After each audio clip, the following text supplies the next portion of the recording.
এগুলো সব হাতির ছাপ, হাতির পাড়া। এই যে হাতি এখানে অনেকগুলো আসছিল, তো এই গাছ টাছ সব উগরাইছে। এই যে হাতির পাড়া, এই যে হাতি, এই যে এই জায়গাটা পুরোটাই হাতি পাড়ায় এরকম বানাইছে। এই যে এই যে পুরোটা এরকম উঁচু উঁচু মাটিটা, এই পুরো উঁচু উঁচু মাটি দেখছেন, এইটাই হাতির সব হাতির পাড়া।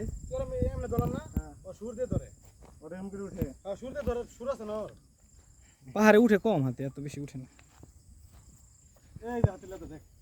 এই যে হাতি, হাতি হাগু দিছে। এই যে হাতি হাগু দিছে, ওই যে একটা হাতির হাগু। অনেক কিছু। আমরা এই পাহাড়টায় উঠছিলাম, হ্যাঁ এই পাহাড়টাকে, গাছের জন্য এত উঁচু মনে হচ্ছে না, কিন্তু অনেক উঁচু। পাহাড় উঁচু দেখো, বিশেষ কথা না, হাতির দিয়ে তো ওষুধ হয়। কি ওষুধ আমি বলি? আরে আজ না হয় কথা থাক।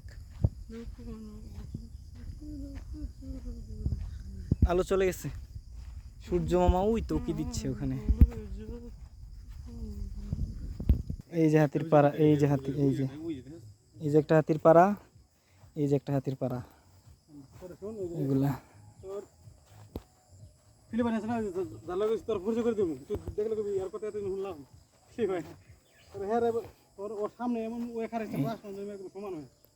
আমরা তিনজন বন্ধু মিলে অ্যাডভেঞ্চার করে আসলাম। মোটামুটি হাতির বিচরণ যে এলাকায়, এই এলাকায় আমরা আসছি এখনো পর্যন্ত। হাতির পায়ের ছাপ অলরেডি দেখাইছি। এই এলাকা খুবই ডেঞ্জারাস, মানে হাতির জন্য ডেঞ্জারাস হয়েছে, আর না হলে অন্য ক্ষেত্রে আমাদের এলাকা অনেক শান্তশিষ্ট, এলাকার মানুষ খুবই ভালো।